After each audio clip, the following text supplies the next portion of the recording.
Circuit Zandvoort in the Netherlands is the venue for round 3 of the ADAC GT4 Germany, and we are getting ready for the second race of the weekend. It will be race 6 of this 12-race season. Can you believe it? After this race, we will be halfway through the season, and that is your pole sitter, Mike David Ortman for Pro Sport Racing. Hello, everybody. Welcome along to our coverage of the ADAC GT4 Race 6. Yesterday, Race 5 was a lively affair, mainly because of the weather conditions. We had everything. We had sun, we had rain, we had very slippery conditions, we had safety cars, and the man who lines up second on the grid is the man who had the world's longest stop-and-go penalty last time out at Red Bull Ring, nearly 2 minutes. He'll be looking to avoid that this time. Denis Bolotov, a wonderful qualifying performance from him, putting him on the front row. Third on the grid, Hendrik Still, a great qualifying performance for him as well. Alongside me, Adam Weller, and it has been an exciting... Yesterday was lively, wasn't it? Yes, no shortage of drama yesterday in the ADAC GT4. The weather conditions were mixed. We had slicks, we had wets, we had drivers falling back through the order, we had drivers surging upward. Theo Overhaus, who you see there on the third row of the grid in the white Mercedes, we are just looking into his car now. He was on a charge in the wet conditions yesterday. I think 8th place as we came out to the final safety car period. He was third and closing in on the leaders by over a second a lap at the end of the race. I think if yesterday's race had been 2 laps longer, he more than likely would have taken the victory. From 5th on the grid, he'll be looking to move up. So the cars starting on their formation lap. The championship is all to play for. Just 8 points between Indy Doncher and Phil Durr, and Gabriel Piana and Mikael Schrey, who had a rubbish day yesterday, but actually still closed in on the championship on account of the fact that Doncher and Durr also didn't have the best time of it in the first race of the weekend. The championship incredibly tight. The defending champions Piana and Schrey looking to close in on the lead pack, but are a long way down midway through the grid. Keep an eye on pole sitter Hugo Sass and Mike David Ortman there closing in on the championship as well. Let's have a look at that starting grid. Mike David Ortman for Pro Sport Racing in the Aston Martin alongside Denis Bolotov, Hendrik Still and Romain Leroux making up row 2 of the grid. Row 3, Theo Overhaus already mentioned, and Pavel Lefterov, great qualifying from him. Row 4 of the grid, Alex Hartvig alongside Gabriela Jilkova. She's a real charger. Watch her from there. Cedric Pirro in the Toyota alongside Phil Durr, and that makes up row 5 with Finn Zulauf and Mark Di Fulgentio. Good to welcome T-Speed Monkeys onto the grid on row 6. Leo Pichler and Christian Koch make up row 7. Row 8, Tom Wood and Mikael Schrey, a little bit out of position there for the defending champions. Daniel Schwerfeld and Christopher Ruhner on row 9 of the grid, and on row 10, Nico Gruber and Juliana Holzem, one of the Holzem twins in the Aston Martin. Tano Neumann and Tim Reiter are on row 11 of the grid, and on row 12 it's Ricardo Dort and Nico Handke. Row 13 of the grid, Paul Orlkonig moving across to Team Speed Monkeys from Allied Racing and Schubert Motorsports, Mikhail von Zabienski, with Josef Knopp bringing up the rear of the pack in the KTM Crossbow. The cars on their formation lap here at Circuit Zandvoort. It is a circuit that is 4.259 kilometers around. That equates to about 2.646 miles if you want to be precise. It has 14 turns. 10 of them are to the right and 4 of them are to the left. It is a track that provides very exciting racing. It is a track that bites. It's an old school track in that it has gravel traps that are very deep and barriers that are very unforgiving. It's very new school in the fact that it's very banked. The final turn, turn 14 and turn 3, some 19 degrees of banking as we see the cars now approaching that banked corner, and it really does extend the pit straight and create opportunities for overtaking. The driver's able to take this corner a whole lot faster than they did before the modifications were made to this circuit. The cars are lined up side by side. They look magnificent as they come around turn 14, also known as Lion Dyke. The safety car peels off into the pit lane. Sasha Ortman just a little bit ahead of Bolotov. Bolotov now pulling clear. We're waiting for the lights to come on. The green lights are on and we are racing. It is an hour of racing ahead of us here at Zandvoort. and a great start from Mike David Ortman, dropping in with ease in front of Bolotov, still slotting in to third place. And the rest of the cars streaming through, and it's Roman Leroux in fourth, Teo Overhaus and Pavel Lefterov. So very much the order that they lined up on the grid. And here they come around the first of the banked corners, and the really banked corners. That is turn 3.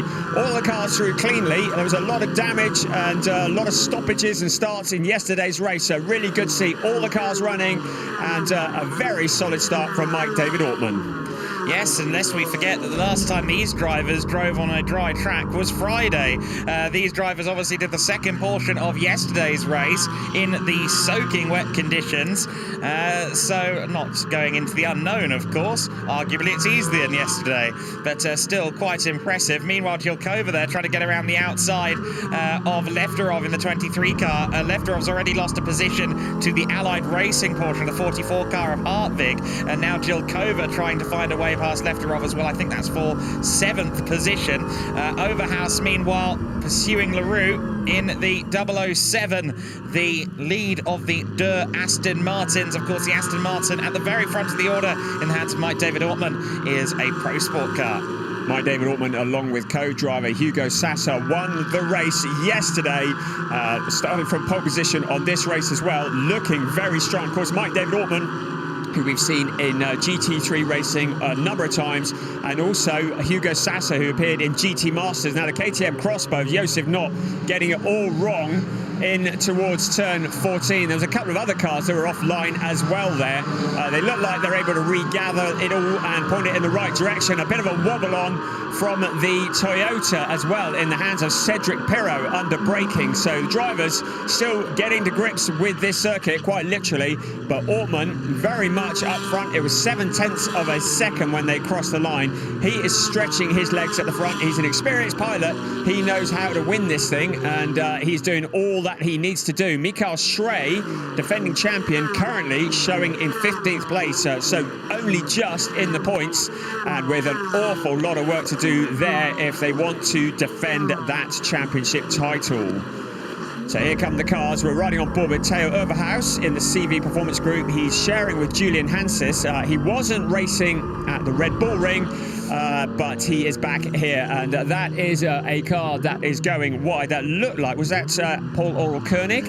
I think it might have been in the Team Speed Monkeys Aston Martin Vantage, and we've got a car into the gravel trap. That's Tano Neumann in the Overdrive Racing Porsche. That is almost certainly going to bring out a safety car. And that's turn 7. That's exactly where we saw the 99 car of Koenig also having an off.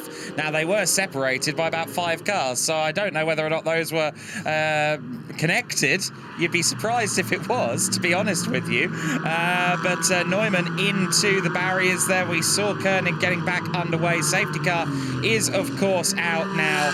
And, well, it didn't take long, did it? The first safety car of the GT4 race. 5, wasn't it? RBR race 2? Yes, it was. Yes, a Red Bull Ring 5, safe just the 5. So we are on the first safety car, hopefully the last. The safety car is out. That car well and truly buried in there, and he just gets out wide onto the dirt, loses traction. I wonder if there was maybe something slippery down there that caused him to go wide, but whichever way, the back end steps out into the fence, sliding along NASCAR style, the gravel trap doing what it was meant to do, and that happened at the same time. So yes, that was Paul Oral Koenig, who was in the Allied Racing Porsche last time we saw him, and has jumped across into the new Team Speed Monkeys Aston Martin. And that's the same safety car post that some of you may have seen in ADAC F4 earlier today. They had their safety car board the wrong way around. They made a point there of getting the camera's attention and saying, look, we've got it the right way around now. I think what happened there was that obviously there's a lot of bumps there at turn 7 into turn 6 into turn 7, I should say. And I honestly think that the number 9 car, Neumann, I think that was just an error. He just ran it wide. But then he kicked up a lot of dirt onto the section of circuit you see there, and I wouldn't be surprised if the dirt is what caught out the 99 car of Koenig, but the mistake from the number 9 Neumann may have just been that, little more to it than trying a bit too hard and getting caught out by the bumps. So safety car is out and we are less than 5 minutes into this race. Well, 5 minutes now. Mike David Ortman is the leader. Just to remind you, if you're new to GT4 racing ADAC style, there is a pit window that will open 25 minutes into the race. And that window will remain open for 10 minutes. And during that period, every car must visit the pit lane for a mandatory stop and a driver change. There is a minimum pit stop time of 95 seconds, so any drivers that go below that 95 seconds is likely to incur a penalty. So that always scrambles things up a little bit, and it's always a big strategy call when to bring the car in from the team during that 10-minute window. At the moment, the priority is keeping the heat in the tyres. That's why you see the cars weaving and braking, getting heat into the tyres. They get heat into the brakes as well, which transmits into the tyres. And that, of course, allows them to have a little bit more grip when this race gets back to green flag conditions. It's Mike David Ortman leading the way from Denis Bulatov, by far his best performance of the year so far. No doubt motivated by that stop-and-go penalty at Red Bull Ring, which was the longest stop-and-go I've ever seen. 4 seconds short of 2 minutes. One of the Hofer by Bonk BMWs has just come into the pit lane. It's the number 2 car of Tim Reiter that's just come in. Just caught that on the back of shot. So not too certain what's happened there, but they are in.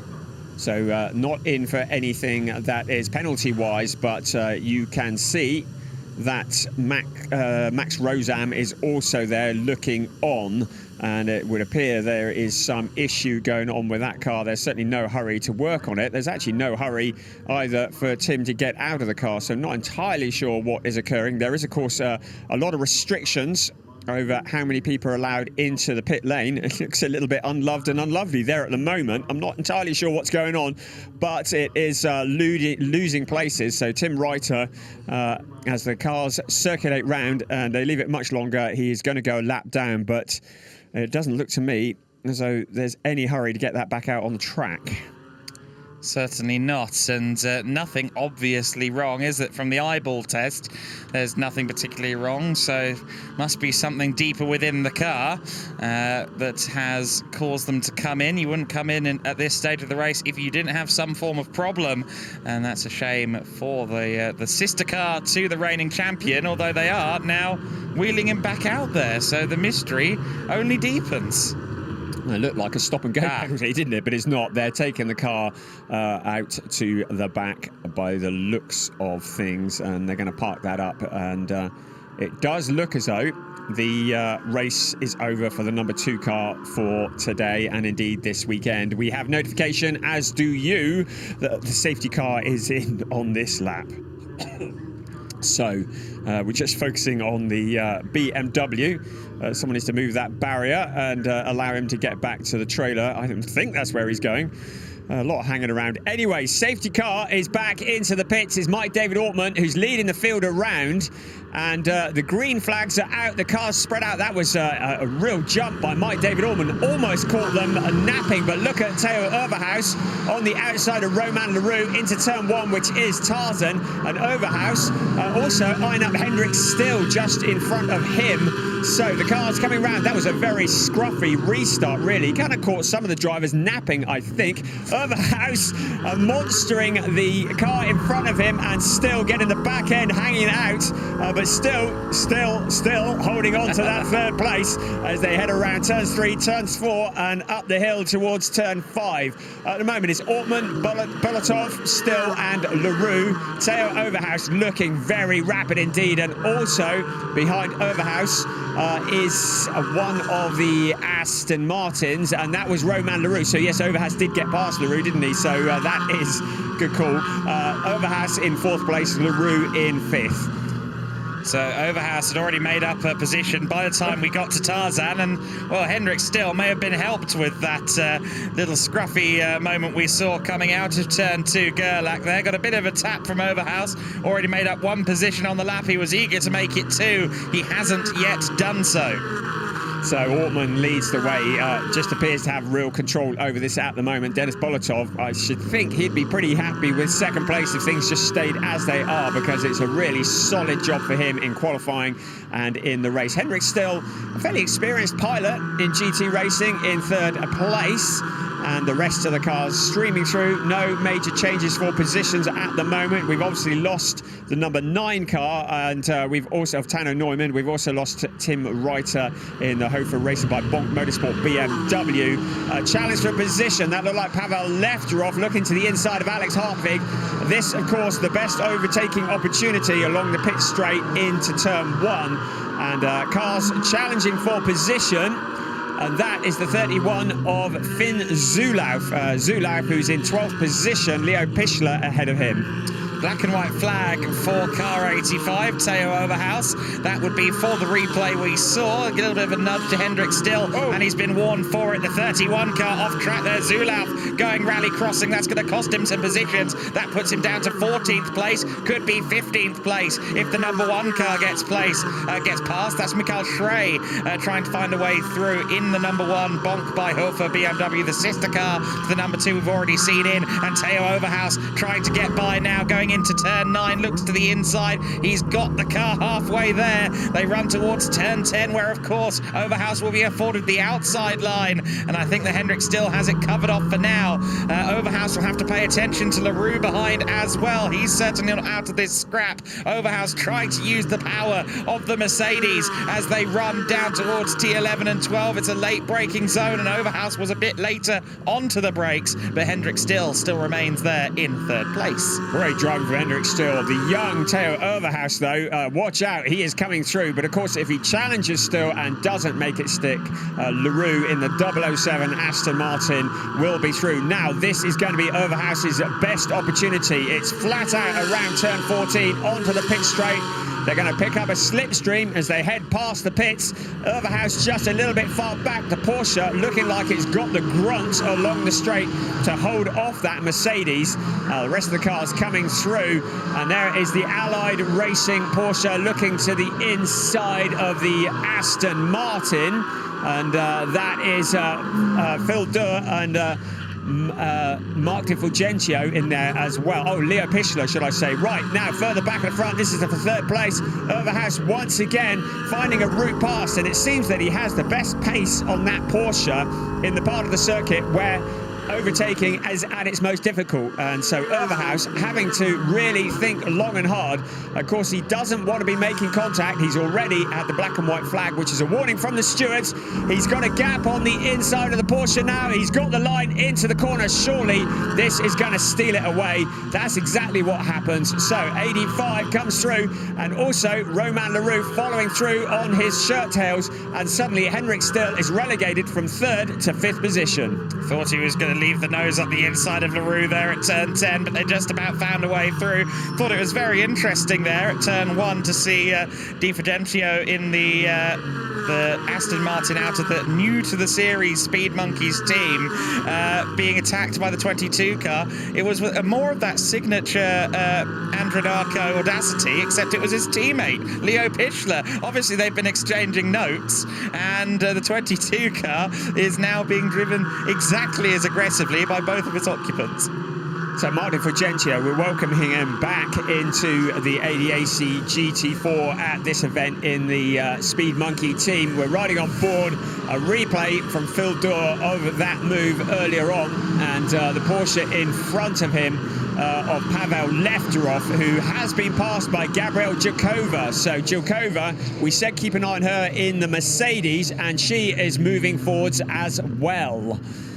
So here come the rest of the cars. That is Jilkova in the number 4, the green and white Mercedes. She is always an absolute entertainer. She was fantastic here last year. She loves this circuit, and now she's challenging Alex Hartvig for 6th place. So the Porsche coming under pressure from the Mercedes. That's a familiar scenario, isn't it? Gabrielle Jilkova looking for that 6th place. But of course, if she makes the move and it doesn't stick, then Lefterov is going to be through. Jilkova, though, monstering the Porsche, unsettles him into the corner. Hartvig has a wobble on. That's the gap that Jilkova needs. She's through, and Gabriel Jilkova moving up 2 places now. So she is up into 6th place. Good driving from Jilkova. 2 places made on 2 consecutive laps then, and she will now try and gap that Porsche scrap that Phil Durr is holding on to the back of at the moment. Lefterov, they're in 8th place in that 23 car. They had a good run yesterday. Be hoping for another top 10 result in this one, but at the moment, looks as though Lefterov is falling through the field a little bit, and he's going to have to make that car very wide to hold off Phil Durr. Also, they'll be conscious of fighting too hard and allowing the battle for 10th down to something like 23rd to join the back of the queue. Pavel Lefterov had his best qualifying session of the year by some distance, qualifying 6th on the grid for this race, and still a driver who's getting to grips with GT4 racing and doing a great job along with Stefan Bostanciev, his co-drivers. A really potent combination, but a lot of pressure for Lefterov in that 8th place, and now it's Phil Durr who is turning the heat up on that car. The Aston Martin homing in on the Porsche that is in 8th place. So up the hill we come, out of turn 3 to turn 4 and 5. A lot of undulation on this part of the circuit, more than you realise looking at it on a TV screen.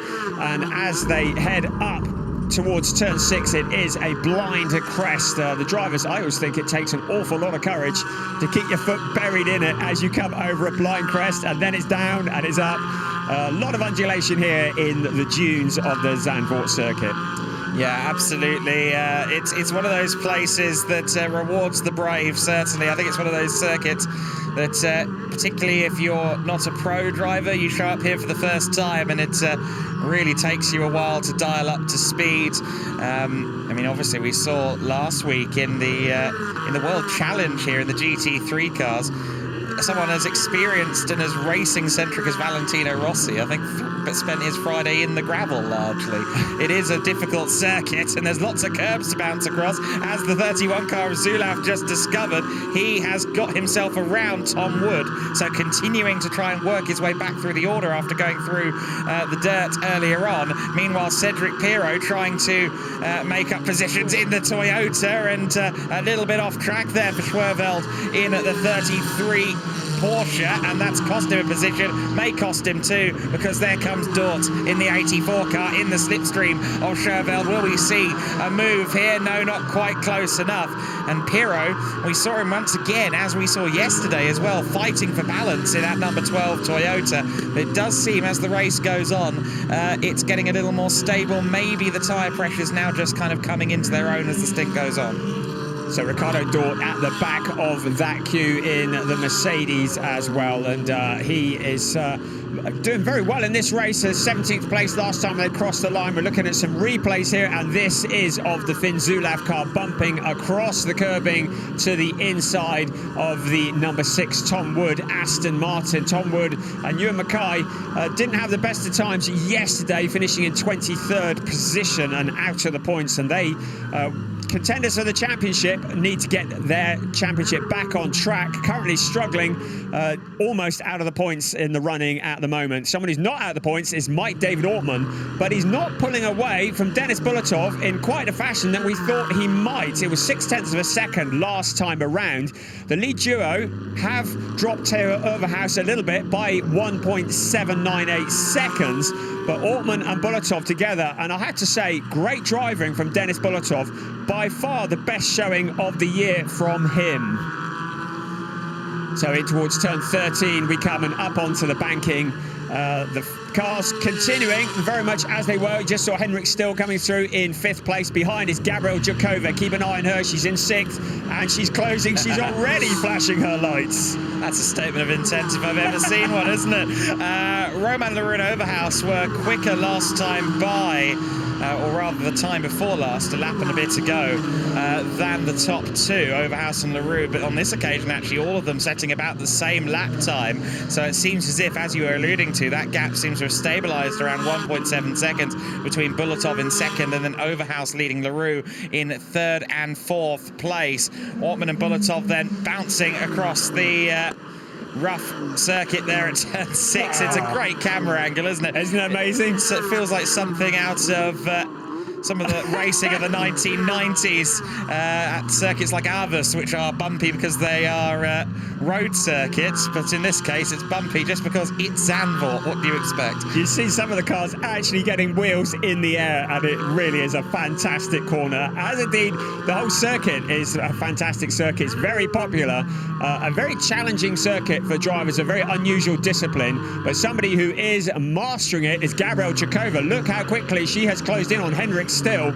She has been taking chunks and chunks out of his car, well, not literally, but out of the space in front of her with every corner, and Henrik Still in 5th place now with Gabriela Jilkova pressuring him, and she just always seems to go well here at Zandvoort. She did last year, and she just loves this circuit and the characteristics of it. Up into 13 she comes. She's probably a little bit too far back to do anything this time around. We'll have a look at the gap between them. So last time it was about a second, 1.024.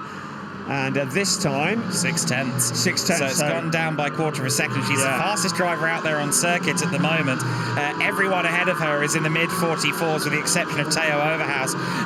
She is going at some rate. Is Gabriela Jilkova actually set the purple first sector last time as well, her personal best lap of the race. So she's finding more speed as her stint wears on. Of course, the tyres need to be handed over to Robert Haub in something like good condition, because they are due to go the full 60 minutes. But I'm sure that Haub would be keen to see his car as far up the order as possible before he gets into it. Yeah, just to remind you that tyre changes are not permitted in the pit stop window unless there is a puncture or some reason, or indeed if it has started raining. So certainly no problems with that at the moment. Conditions are perfect. 18.7 degrees centigrade, perfect for Gabriela Jilkova. Now so close to Henrik Still, almost pushing him around the corner. You don't need a clock to tell you what the gap is. The gap is nothing. Still shuts the door on Jilkova at the moment. She's flashing the lights once again, and the Mercedes does appear to have the pace in the part of the circuit that doesn't permit that much overtaking in terms of opportunities, as we've seen already with Overhaus. But Jilkova closer now than she has been before, heading into 13, and then it'll be up onto the banking of 14. Is she close enough, and is there enough grunt in that Mercedes to find a route past the Porsche? This is her opportunity along the pit straight. She's got the slipstream, she's flashing the light, she's doing everything she needs to, but not quite enough pace into turn 1. You can see how late she's braking, but Still's got her covered off, but still goes deep into the corner, maybe misses braking point a little, and Jilkova is through. And I don't think Still is going to have anything that he can bring back to that Mercedes as they head up into turn 3, because Jilkova is on the move. She's into 5th place. Next up the road, Romain Leroux. Yeah, I don't think Jilkova would have expected the inside to become available there. I certainly didn't. And sure enough, though, Henrik Still did seem to run it slightly wide, and that was all Jilkova needed. No second opportunity required. Here we see a replay of it. Yeah, just didn't quite get turned in there. Henrik Still, I think, was just asking too much of the steering wheel there, was trying to turn in while still braking. Car said no, and Jilkova said, yes, I'll go through, thank you very much. Up into the top 5 goes Gabriela Jilkova. So we'll keep an eye on the gap between her and Romain Leroux, because Jilkova clearly on a mission. You saw Leroux just passing through the bottom of the picture in the replay there, so not too far ahead. We're looking again at that pass, and still just getting it wrong into that corner and losing the traction on the Porsche. There's Theo Overhaus. He is in 3rd place at the moment. Ahead of him, Dennis Bulatov and Mike David Altman, and Overhaus has closed in on Dennis Bulatov. So the 1, 2, 3 running together on the track. Not too far behind them is Romain Leroux, and not too far behind them is Gabriela Jilkova. The top 5 running very much together. This is all to play for. We ride with Overhaus in the CV Performance Group Mercedes along the pit straight into turn 1. Dennis Bulatov just ahead. So it is Aston Martin from Mercedes, from Aston Martin from Mercedes. So There is 35 minutes of this race remaining, which means we're about 30 seconds away from the pit window opening, and that will be the 10-minute queue for drivers to come in and make their change for the driver change and mandatory stop. The strategy will be whether to bring the driver in early in the pit window or later in the pit window. It might depend on whether the car is running in traffic, so I should think that Tom Wood might want to be coming into the pits. Having said that, he's found a route past the Porsche, so he's no longer in the traffic. So Tom Wood in the number 6 Aston Martin finds a route past Christian Koch, and he is on his way forwards. Yeah, he's been carving his way through quite nicely in the number 6 Aston Martin out of the Racing 1 stable. Pirot still under pressure from the 84 car there. Ricardo Dort's been hanging off the bumper of that Supra for the last, 15 minutes. Great battle that we have there further back in the pack. The Supra, a relatively new addition to the ADAC GT4 series, and Pirot on that occasion not able to get the car stopped for the corner. The door was open and through goes Ricardo Dort. And now he's going to have to hold off Schwerfeld as well in the Porsche, trying though to reply to the Mercedes, not able to do so. Cedric Pirot in the Pirot Sports entered Toyota, pressing on. They're about to go past the pits for the first time. Let's see if anyone peels off. So into turn 13 and 14 we come. That Toyota Supra has had flashes of absolute brilliance in the GT4 category. Really has been quite rapid at times. Of course, the balance of performance that levels up all of these cars, all sorts of different engine capacities, front engine and rear engine cars. Into the pits comes a whole stream. Marc Di Fulgentio at the front of the queue. Finn Zulaf just behind him. Here come the rest of them. So we can see Leo Pichler is in, Ricardo Dort, Cedric Pirot, Michael Schrey, that's a significant one, Nico Gruber, the 97 Holzem, we have to make sure we don't get them mixed up, the Holzem twins, there's Giuliano who's in, handing over to Sandro, but our focus on the 22 is Leo Pichler handing over to Vincent Andronacco. Andronacco, one of the up-and-coming chargers in GT4 racing, and boy is he good. Nico Gruber in as well, and he is handing over to Jan-Philipp Springhoff. Gruber, who's come from TCR Germany and has taken well to GT4, but it is a steep learning curve. We're looking at Ferdinand Winter and Ricardo Dort swapping positions in the CV Performance Group Mercedes. Now, a bit of work going on the underside of the car there. That's not often that you see that. Now, what are they doing there with that car? Looks like he's hammering something. Yeah, it looked like he was maybe trying to get the splitter back into place or something of that nature. So I don't know if it's been dislodged slightly in some contact or something like that. Only one car from the top 10 prior to the pit stop came in, and that was the 63 of Di Fulgentio. Everyone else who was in the top 10 stayed out, whereas an overwhelming majority of the cars 11 through 20 came into the pit lane in the traffic.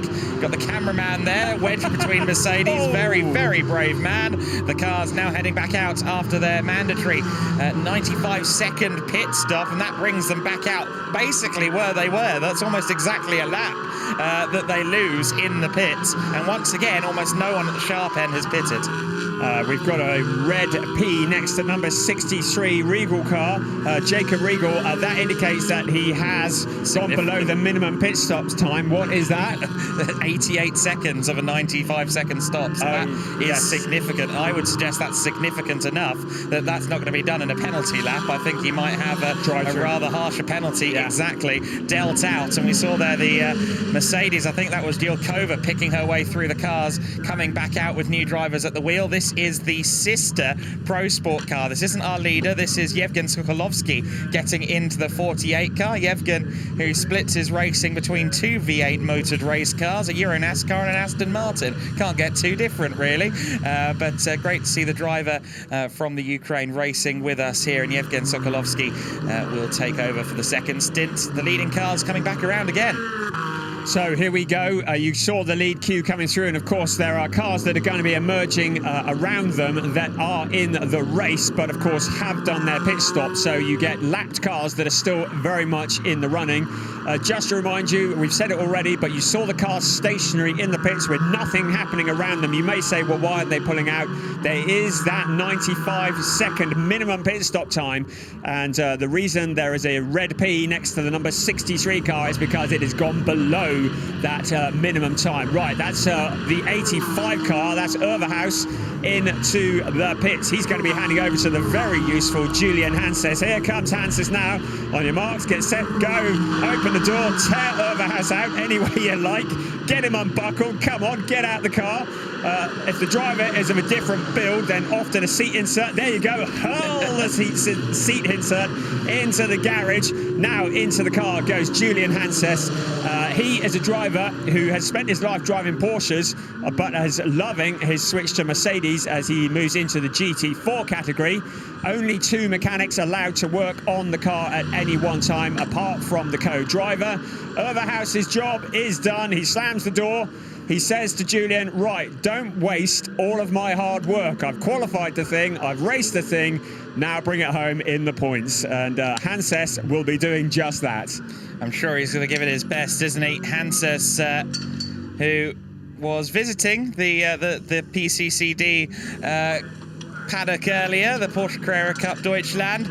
63 car pit stop time drive-through penalty. That is the aforementioned car of Regal, as again we see some forcible work on the rear of a car. There's been some huge damage to the back of the Speed Monkey's car, and the gaffer tape is indeed out. Home building. If your Aston Martin doesn't if your Aston Martin doesn't pass an MOT, here's the tip for you. You see it in front of you. The bit that got me is he tried to rip it off, realised it wasn't coming, so then tried to reattach it. That, I'm going to have to say, that is some of the shabbiest workmanship I have seen this weekend. And if that is going to hold for the next 28 minutes, that's beyond me. He looked very pensive about his own chances, to be honest with you. I would too. And this is a replay of the moment that brought out the safety car earlier on. Okay, so this is why this happened. Yeah. Of course, that was the damage to the Speed Monkeys, Aston Martin.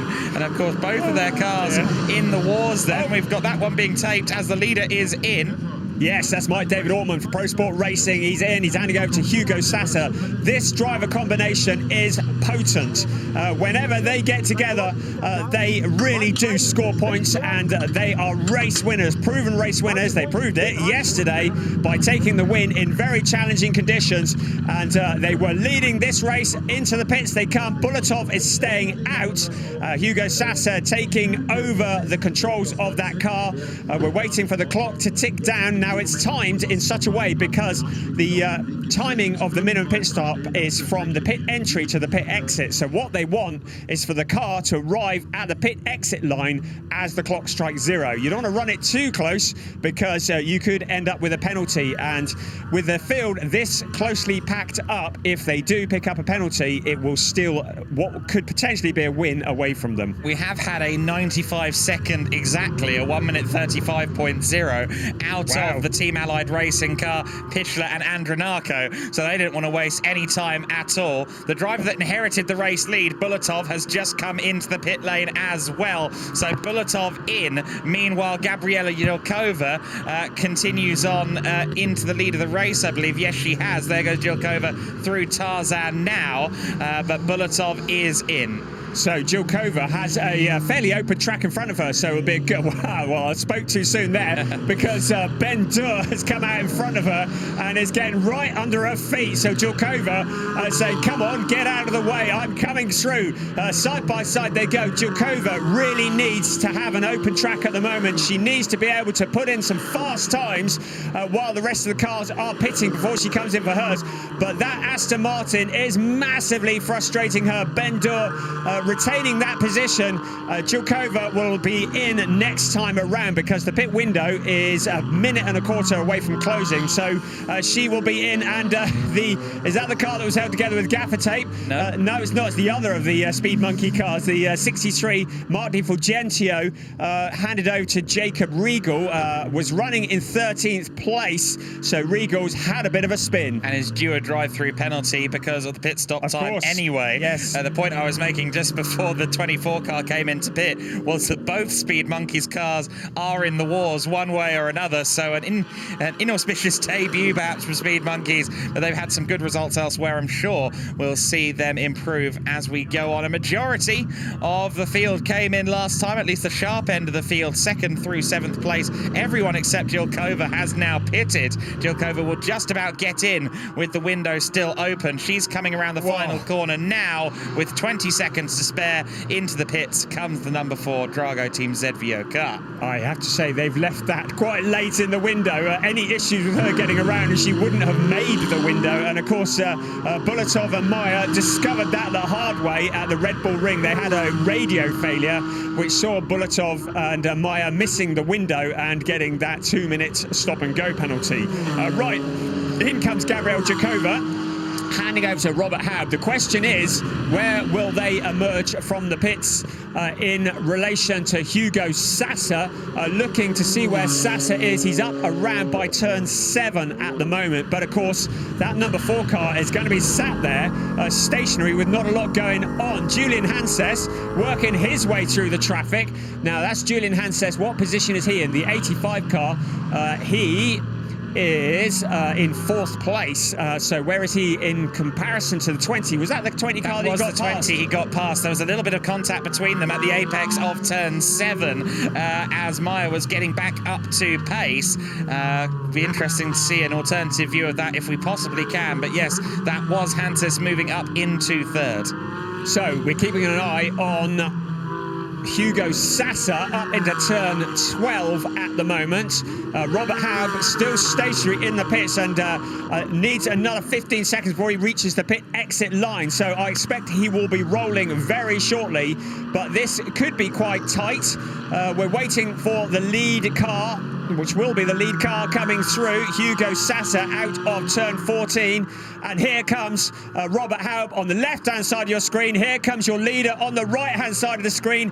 It looks to me as though Sassa is going to have got the job done. He sweeps around. Robert Haub is going to potentially lose the position to Julian Hanses, because we've just seen Hanses go through. So Julian Hanses benefiting well out of that pit stop and coming up into 2nd place, and Robert Haub emerging in 3rd. Yellow flag in turn 8. That's because of the 84 car. Ferdinand Winter is missing down at turn 8. See if he's embedded in the gravel or not in just a few moments' time. But yes, it is Sassa that now leads. Hanses in 2nd. Robert Haub there in 3rd place. Here's a replay at turn 7 of Nikolai Muller-Madsen going straight on. That is less than ideal for him, but he gets the car back underway. Full course yellow is out. That's not for this car, that's for the 84. So full course yellow means that the cars need to reduce their speed to 80 kilometers an hour. Quite often we get a safety car and not a full course yellow. We saw full course yellow yesterday. There is the reason for the full course yellow. Ferdinand Winter in the CV Performance Group Mercedes, as originally stated in the turn 8 gravel. That gravel doing exactly what it's meant to do, and that is trap the cars, stop it from getting to the fence. The 84 car requiring a bit of assistance to be dragged out of the gravel trap. And here is a replay of how he actually got there. It was the Toyota on the outside, the 2 cars making contact. The number 12 car being driven by Marcel Lenez out wide onto the grass, and that's always a bit of a sketchy moment when you're on the grass going up the hill there. But then how did the 84 end up in the gravel trap after that? We'll see shortly, because that is obviously a couple of corners, 2 or 3 corners before where he eventually ended up, and drag the car out any which way you can, sideways if necessary. The Marshal's doing a fantastic job getting the gravel trap cleared. Of course, that's also going to drag a load of gravel onto the circuit, I've no doubt at all. But the 84 car is being retrieved from turn 8, and we will go back to green flag conditions shortly. A black and white flag was shown to that car, to Ferdinand Winter, for forcing another car off the track. That would have been the Toyota, and there is confirmation of that. The black and white flag is a warning from the stewards, but probably not going to have any more warnings today, because probably out of the race. Most certainly, yes. So full course yellow doesn't impede the race as much as a safety car, of course. I'm sure Hugo Sassa will be delighted that we're under full course yellow as opposed to safety car, and he'll be hoping we go straight back to green flag conditions, which we should, because the obstruction has already been removed. Sassa then leading the way from Hansis. Robert Haub in third place. Ben Durr managed to get past Meyer as well. Lucas Meyer dropped down to fifth place in the number 20 car. Kronberg rounding out the top six at the moment in the WNS Motorsport car, which he took over from Hendrik Still. And keep an eye on that 23 car as well. Stefan Bastandijev in the 23 as we go back to green flag conditions. Bastandijev's always very handy in the 23. And of course, the young star Vincent Andronako on the very fringe of the top 10 in 10th place. And he is the bee's knees. Very good. We've been attacked by a monster, at least our camera is. The crowd being thoroughly entertained now as we go back to green flag conditions. One of the issues of a full course yellow, circulate at 80 kilometers an hour, is it does allow the tyres to cool down, so traction can sometimes be a bit of an issue. Stefan Bastanchiev absolutely monstering that Porsche around the corner. Great stuff to watch. The race continues now at full speed. It's going to take a lap or so just to get the tyres back up to temperature. Hugo Sassa with something near a 5.5 second lead over that car there, Julian Hanses, and Robert Haub having taken over from Gabriel Jilkova, closing in 1.026 last time they crossed the line. That looks less than that to me now. We'll let you know as they come out onto the start-finish line in a bit. But Sassa once again stamping his authority on this race. So out on towards turn 13 they come, and Sassa, Hanses, Haub, Durr, Meyer and Kronberg. The very impressive Bastanchiev in 7th place. He's got great musical taste, I'm just going to point out there. And 8th place, Indy Doncher. Doncher, a local driver from Amsterdam. He is, of course, a legend in GT racing. Was always going to be a championship challenger when he stepped into GT4, and that's exactly what he is. He's a championship leader. Indy Doncher looking to show well in front of his home crowd. Now that is the Schubert Motorsport BMW by the looks of things. That'll be Patrick Steinmetz, a driver who's never too worried about getting his elbows out, and that is Nikolai Moller-Madsen, who's taken the long route around a corner.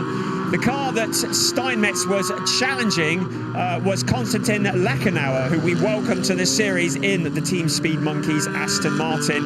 Moller-Madsen, well, he's taken a very long excursion and has dropped a long way back down the order. He is going to be somewhere near stone last once this is done and dusted. Plenty of damage on the front splitter of that car, so we'll have to see quite how things are looking for him in terms of front-end grip. Meanwhile, we got a battle for 5th place, I should say, as Kronberg challenges Meyer up the inside at turn 9, and Kronberg doesn't quite get it done, but he will get a better run out of turn 9 because Meyer went wide, and it's just about been done there. Cutting the nose off is Kronberg there. Meyer given no way through. Lucas Meyer has to concede position there. He's already lost 3 places since he took the wheel, unfortunately 2 of them while he was trying to get the tyres warmed up out of the pit lane.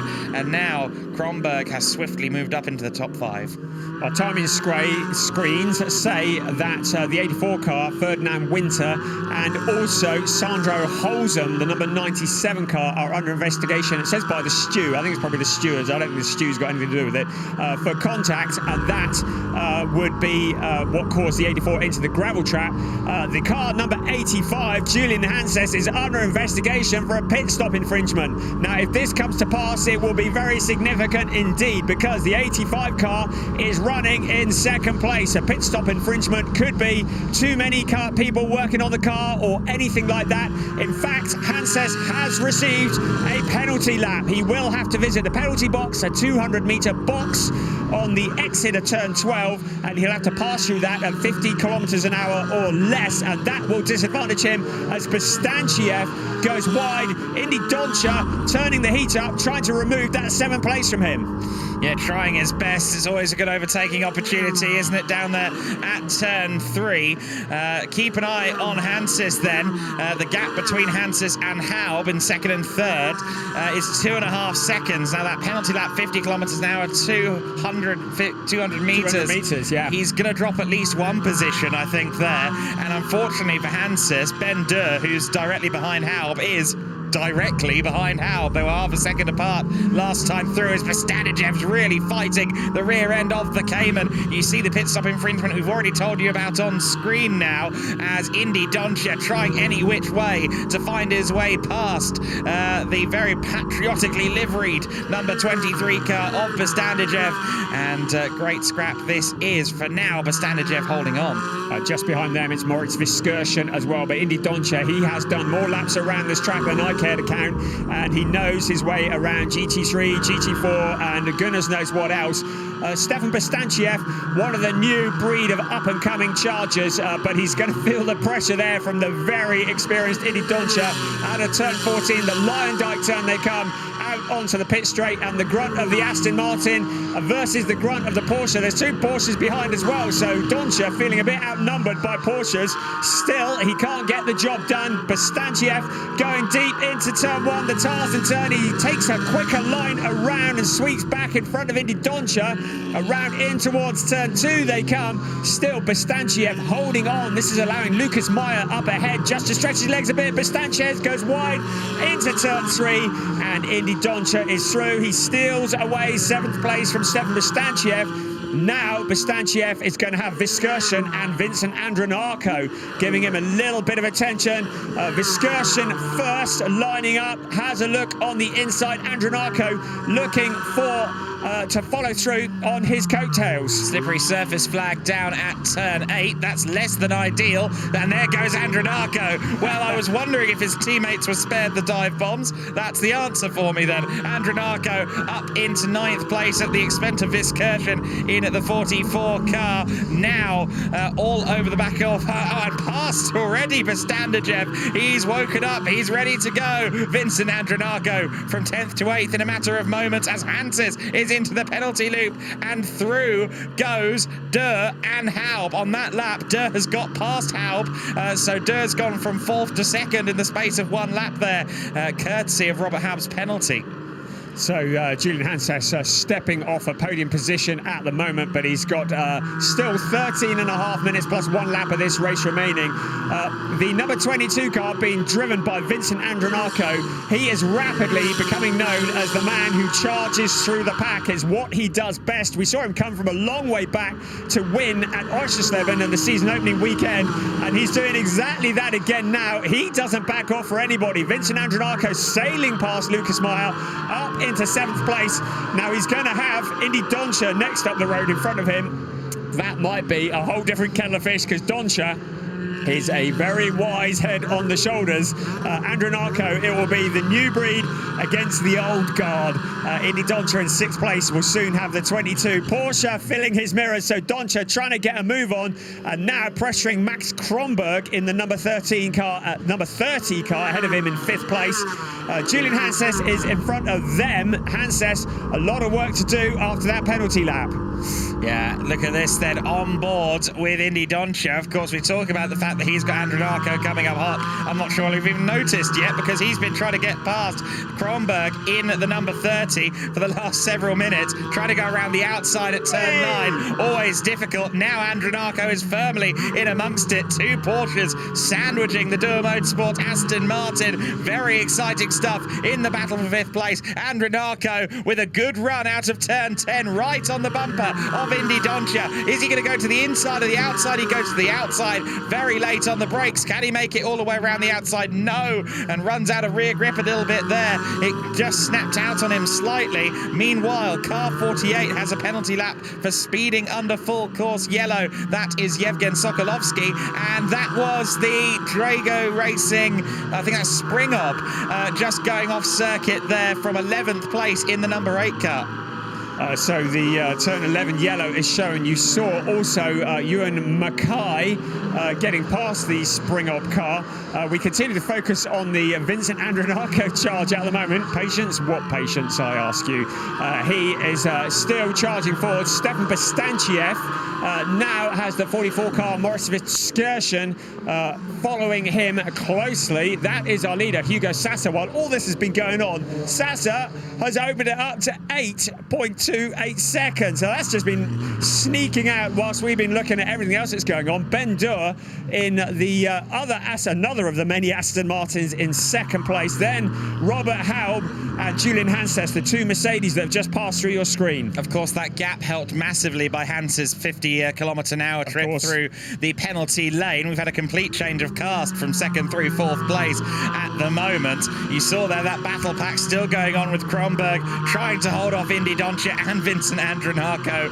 Easier said than done. We continue to look through the order there. Linares there, Michel Linares in 13th place, Kiefer 14th. There's the 95 car of Prim, one of the many Durr Motorsport Aston Martins, and through has gone Indy Doncia. He's got himself past Kronberg. Vincent Andronacco is trying to do the same thing. He's got the inside into turn 11. A little bit of Cayman on Cayman, hip on hip contact, but through goes Vincent Andronacco up into 6th place. The hips don't lie. Andronacco is through, as indeed is Indy Doncia up into that 5th and 6th place. Next up ahead of him is Julian Hanses. He is closing in on Robert Howe, but it feels like the field is compressing a little bit, apart from Hugo Sassa, who is just enjoying a Sunday afternoon drive in the sand dunes here at Zandvoort. There is Indy Doncia, and there is Vincent Andronacco. This is the view that we had from Indy Doncia as he sailed past the Max Kronberg Porsche, and into the corner he comes, waving goodbye to the yellow and white car as he sees it in his rearview mirror. Interesting to see now how Doncia and Andronacco compare. Meanwhile, we've got a car slowing. That's one of the many. Yes, that's Holzem in the 97 Aston Martin. So that was just outside the top 20 anyway. And it looks like he's going to struggle to maybe even get that to the pits. It's slowing quite rapidly.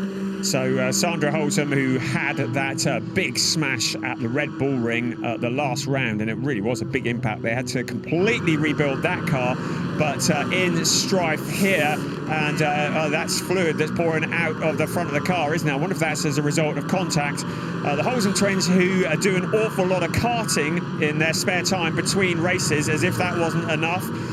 But that fluid will not have helped the progress of that Aston Martin at all. I think that's been in the wars, hasn't it? Almost certainly, yes. Looked like it was losing some coolant there. And, well, the 97 car is parked up between turns 10 and 11 just before sector split 2. So let's hope that's considered far enough out of the firing line that we can keep racing. Certainly, he was right next to a... exit, thank you. Completely lost track of my words there. I do apologise. Full course yellow board being readied by one of the marshals, so keep an eye on. We have full course yellows. There we go. So just thought I saw that on screen. He has parked up right next to an extraction point from the circuit, which is good. A service road is nearby, so it shouldn't be too long before the 97 car is recovered. But still, full course yellow, definitely the best course of action. Doesn't look like that car has any capacity to move under its own steam anymore. Of course, out of full course yellow, the car's once again reduced to 80 kilometers an hour, but the clock keeps on ticking, and Hugo Sassa's lead of around 8 seconds continues to remain at that because Ben Durr cannot close in on him. Julian Hanses in all of that has found a route past Robert Haub, so that happened whilst we were looking at the stationary Holzem car. So Julian Hanses is up into third place, relegating Robert Haub. Mercedes v Mercedes. In terms of this race, it's an Aston Martin from an Aston Martin, 2 Mercedes, another Aston Martin, and then 4 Porsches. It's Sassa and Durr in the Aston Martin that seem to have the weapon of choice at the moment. The Holzem car, which has come to a stop, and that is now being towed off the circuit. Once we get that clear, we are going to be into something like probably about the last 5 minutes of racing, plus the obligatory 1 lap. And of course, they may try and treat some of the fluid that was put down by that Aston as well. There was quite a lot gushing from the left-hand side of that car, so we'll have to see quite what the operation is. Hopefully, with this car now being pushed back behind the barriers, it shouldn't be too long. As we said, he did stop the car right next to an escape road, which is very thoughtful driving. But let's see if there's any further decision made as to whether or not they need to treat the surface around that middle sector of the circuit after the car sprung a leak. So Sandro and Giuliano Holzem, the Holzem twins as they like to be known in their hashtag, it's their 4th non-finish of the season in 6 races, so really looking for a little bit more luck. Their best result of the season was yesterday at 15th place, but it's a good car, but they have just got caught up in a number of incidents and a number of situations that have stopped them from scoring. Only a matter of time. As I already mentioned, they spend an awful lot of time doing karting when they're not doing this.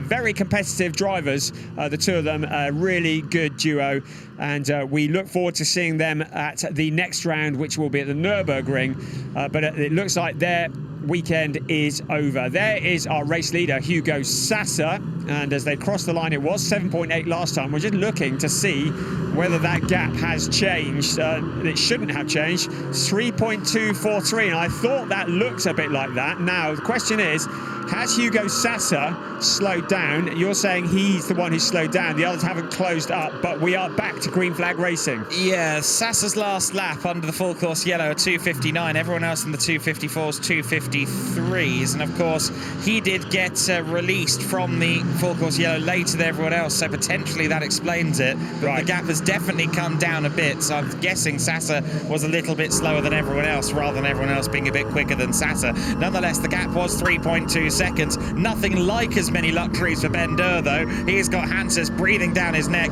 as they go through turn 7. And Hanses will have his tail up after that penalty lap, I have no doubt. Now, he wants to be able to challenge Ben Durr, but of course, Robert Howard wants to retake that position, so this is going to be quite a battle.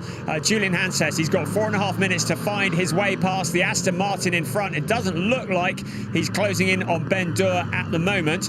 Hugo Sasser was probably taking it very easy under the full course yellow, because if you're leading a race, to lose that win because you went a little bit faster on a full course yellow would be a tragedy that he'd remember for a very long time. So Sasser, well, he's seemingly controlled this race from the get-go so far. 3.243 is the gap.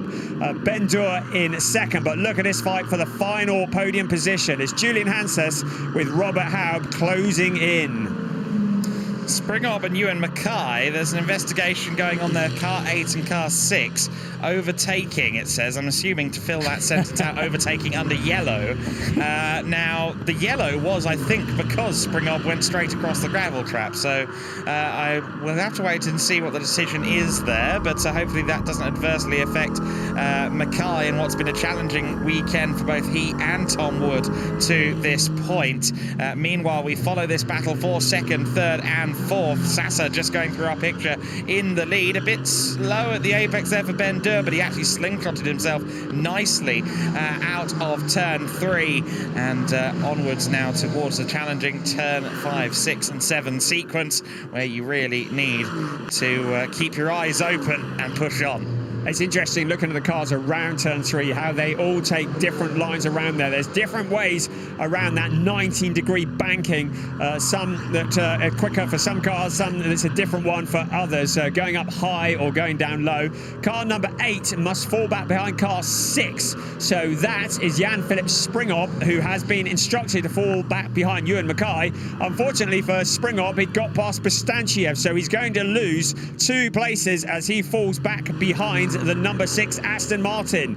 While all that's been going on, Gabriel Piana, the defending champion, along with Mikael Schrey, in 11th place in the BMW, so certainly not enjoying the pace that they would want here in the Hofer Racing by Bonk Motorsport BMW.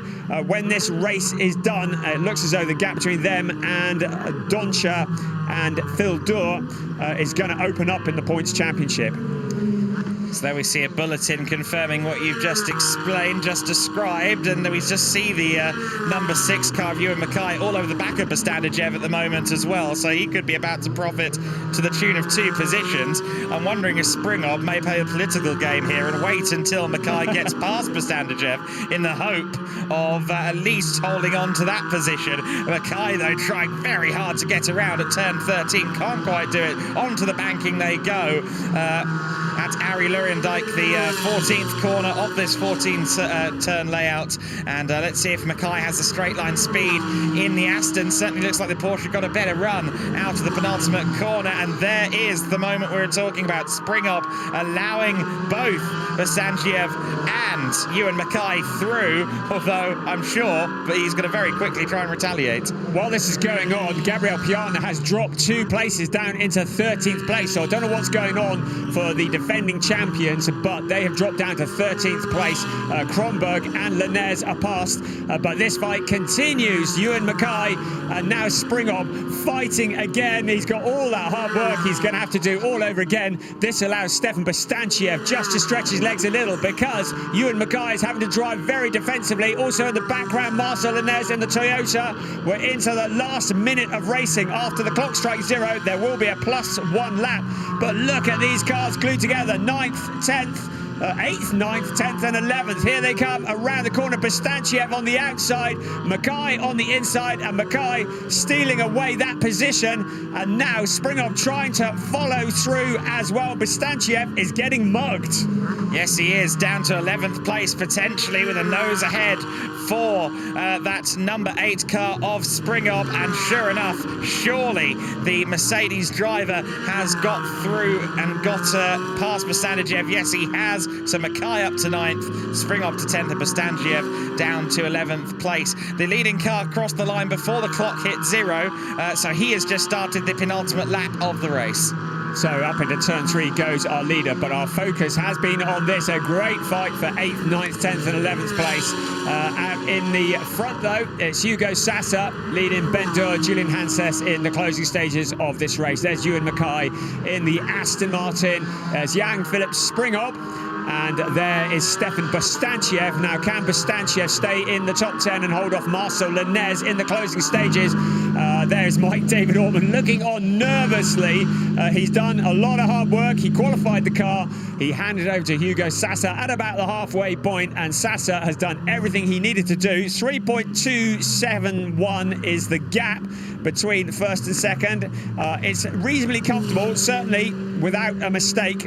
Ben Durr doesn't stand any chance of closing in on that Aston Martin. Hugo Sassa just needs to keep it all together. We've got a yellow in turn 7, and that's somebody who's clearly had a bit of a moment. Not too sure who, but at the moment, Hugo Sassa continued. There's your first, there's your second. Hanses has dropped Robert Haub now, so Haub fallen back ahead of Indy Doncha. Vincent Andronacco, the charging Andronacco, appears to have settled in 6th place, if ever Andronacco was going to settle anywhere.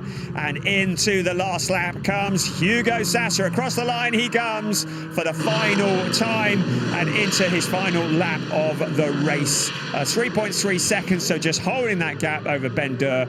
Julian Hanses in 3rd. Of course, we saw that Pro Sport racing car take the win yesterday. We saw a double victory at the Red Bull Ring for Piana and Schrey, and here's a puncture. That's Andronacco. Oh no, Vincent Andronacco had got himself up to 6th place, had a puncture. That's why we saw the yellow flag obviously down at turn 7, and Andronacco limping the car home in the closing stages. A huge shame for the youngster in the 22 car.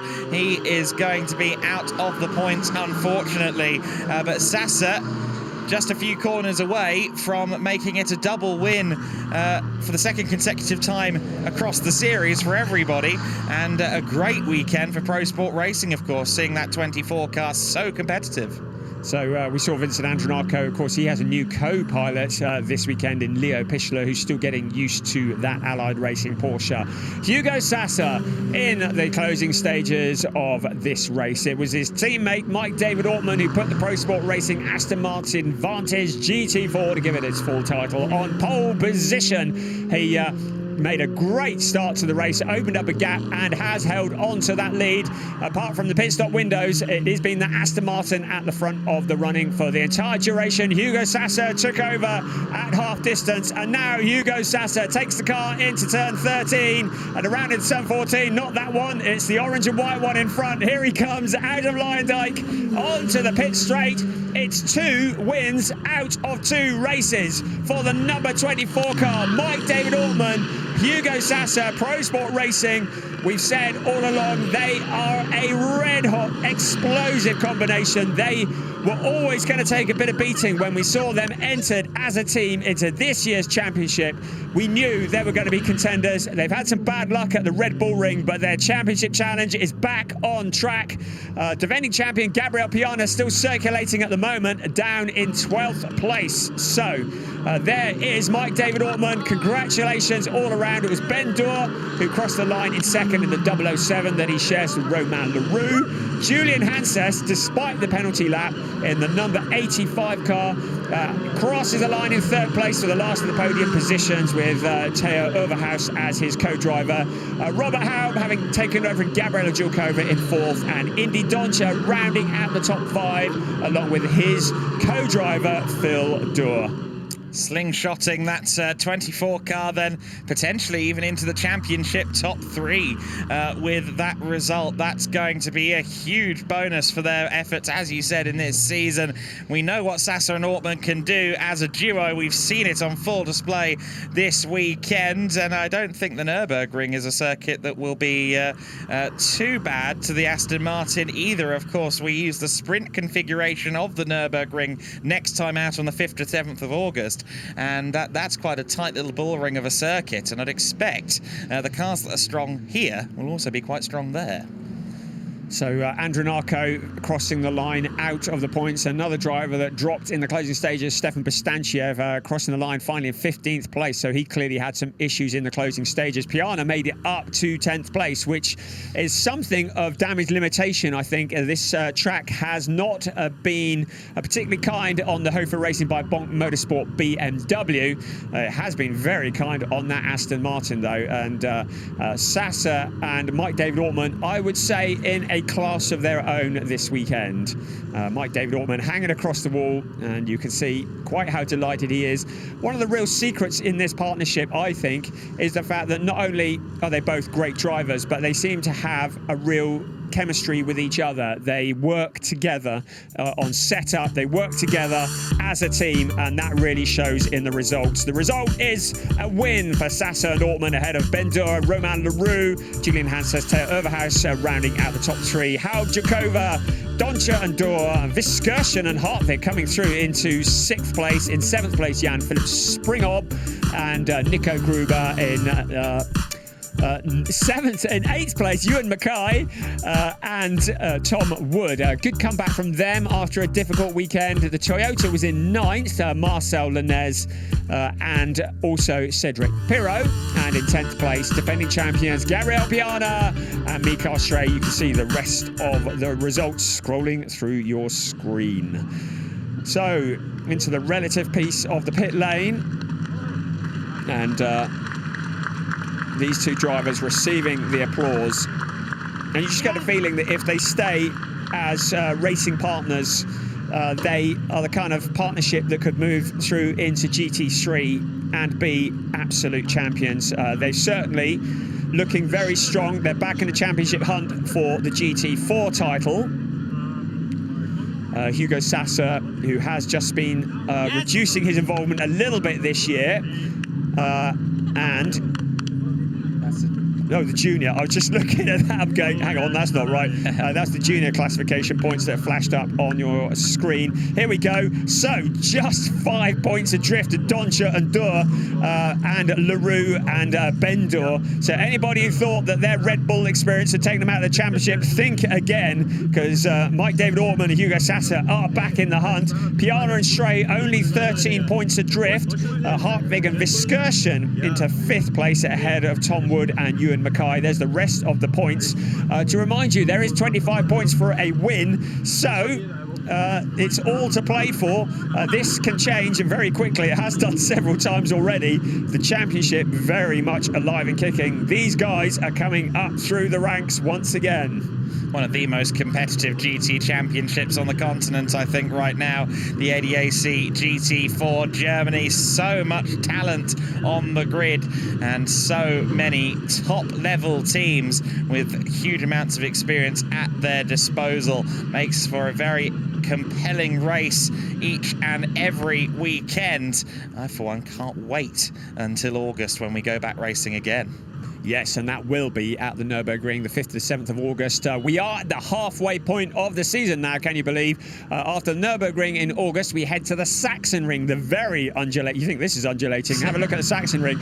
On the 23rd to the 25th of September, they also run that in an anti-clockwise direction. Get the neck in training, why don't you? And then the season closer is Hockenheim, the 21st to the 23rd of October. That would be round 6. That is the driver who had to do it all twice, really. Julian Hanses, along with Theo Overhaus, the very young Theo Overhaus, and a very potent combination in the 85 car. Hanses, who came back from that penalty lap. I think that probably third was as good as he was going to get today, penalty lap or no penalty lap. I think a step on the podium is going to be a result for Hanses and for Overhaus. Of course, they got a podium position yesterday, so it's third once again. And it was a second, so just looking at that, it is actually the same 1, 2, 3 as yesterday. Oh, wow, I hadn't even noticed that. That's crazy, isn't it?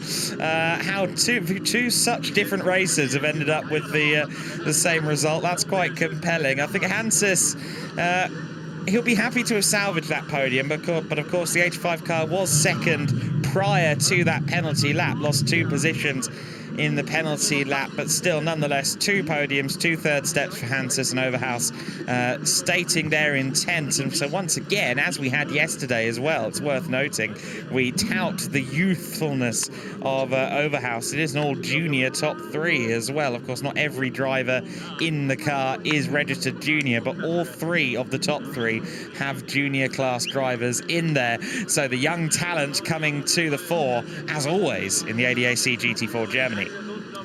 So just a moment to swap notes. There's the CV Performance team.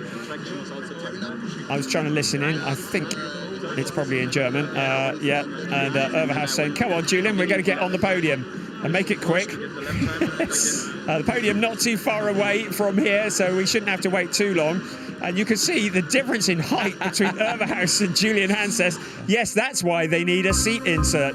There is a slow-mo of the CV Performance Group. Third place Mercedes of Julian Hanses and Theo Overhaus. The number 85 car. Solid drive, the third place of the weekend. The second place of the weekend going to Ben Durr and Romain Leroux for Durr Motorsport. Those Aston Martin Vantage GT4s that Durr Motorsport run very fast indeed, but not as fast as that one. The Pro Sport Aston Martin in the hands of Hugo Sasser and Mike David Ortmann for the second time this weekend, taking the top step of the podium.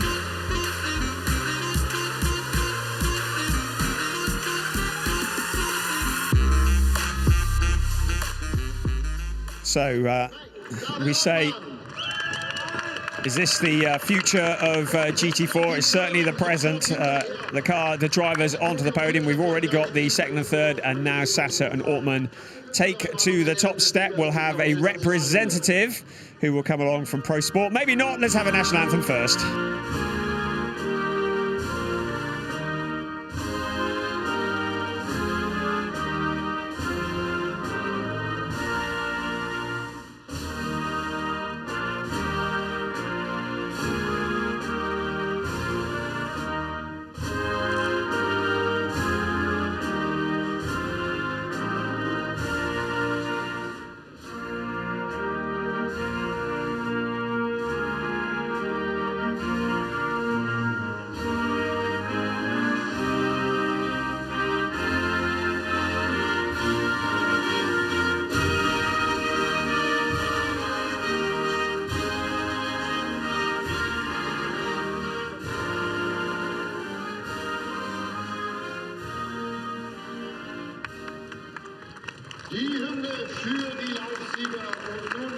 So, not the first time we've heard that national anthem on this particular podium, and probably not the last either. The trophies, Menno Vida, sporting manager of Circuit Zandvoort, and Kai Oliver Langdorf, presenting on behalf of the ADAC. And the third place trophy being presented as well to Hanses and Overhaus. And there is the representative from Pro Sport, hidden away in the corner, who receives a trophy for the team as well. He's camouflaged quite well with the banners, isn't he?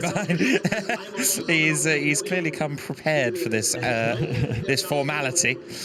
The black and white. Love the bow ties. Yes. On the 007 crew, of course, a nod to the Bond Aston Martin. Great stuff from Ben Dure and Romain Leroux.